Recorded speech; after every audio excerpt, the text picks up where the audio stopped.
generation after generation. So by the time I got there, we had our own brands, like our own proprietary brands. Yeah. Did a lot of private labeling. Okay. Became the biggest cornstarch private labeler in the country. Wow. And What's the cornstarch company that on the package? Is it Argo? yes. Okay. Well, that's one of them. Okay. So regionally, there's usually different brands for cornstarch producers. Yeah, yeah. Regionally. Okay. And then also, usually each big supermarket will have their own private label brand. Got it. So, so we got heavy into cornstarch and anything dried, really. Yeah. Coffees, teas, brownies. Okay. The biggest thing that we did was a dried chocolate oat cereal. No, Okay. wheat cereal. Okay. Called Cocoa Wheats. Oh. It was really big in Ooh. West Virginia. Okay. And Western Tennessee. Yeah. Or Eastern Tennessee. And that was my upbringing. It was all small town family business. Been in the family for 7 generations. I was the 7th generation. Okay. So, really felt like I was joining something. Like my story did not start with me. Mm-hmm. Which I think everybody's doesn't, but it was obvious to me from the beginning because I was joining something formal with values. To this day, and Dad, if you hear this is a shout out to you, but to this day, everything that I try to build, I want to have a family atmosphere. Like I want people to really care about each other, to bring candidness to each other, to bring their best and their worst. And to trust each other to get to a better destination, because of that kind of connection, that kind of family connection. Yeah. And so I try to build that into everything that I get to do now. Yeah. But anyway, that's where I came from. Yeah. How long did you do that for? Well, I started going into the factory probably when I was like 2 to ride my bike on the weekends. Yeah, yeah. With my training wheels, go up the cargo elevator, just being the owner's son. Yeah. And then I got my first job there probably 15.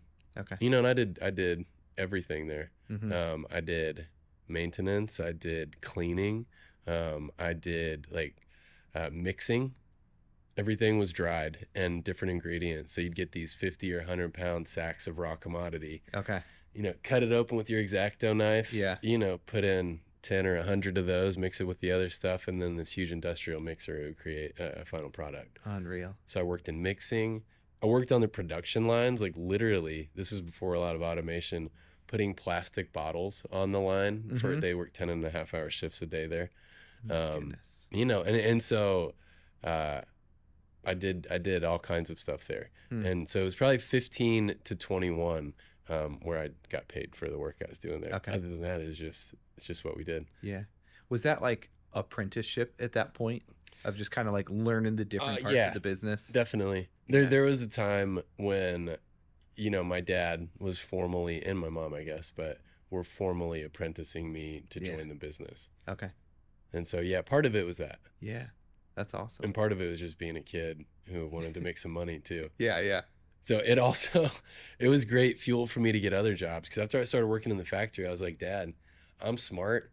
I got a spirit. I got ideas. Yeah. What in the world are you putting a guy like me in the factory for? And he's like, this is where you're at. Yeah. So I was like, I'm going to go be a lifeguard. I'm going to go work for the city. Okay. And do road maintenance. Yeah. And I did a lot of other jobs like that. But anyway, where it got me to was dreaming to be a professional athlete.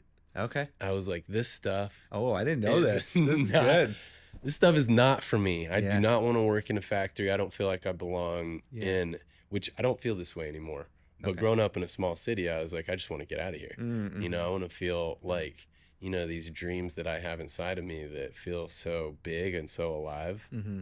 I want to prove that they're real.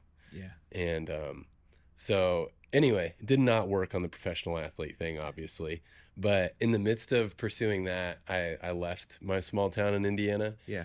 And sorry, we can't go past this without going, what sport? Soccer. Okay. All right. Yeah.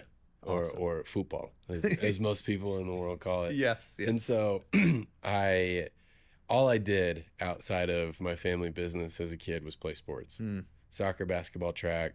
you know, all year around. And anyway, so I got a D1 offer to play for one of the top 20 teams in soccer. Wow. And so I took it, and I was like, man, I've been busting my butt all of high school. I'm not going to play basketball. I'm not going to run track. I'm just going to kind of chill. Mm-hmm. And so I met this girl, ended up deciding to prioritize her over my soccer career. She was staying in Indiana. So I probably called every school in Indiana. Was like, hey, you know, I'm a good soccer player. Yeah. I just want to play in Indiana. Yeah. And all the D1 schools are like,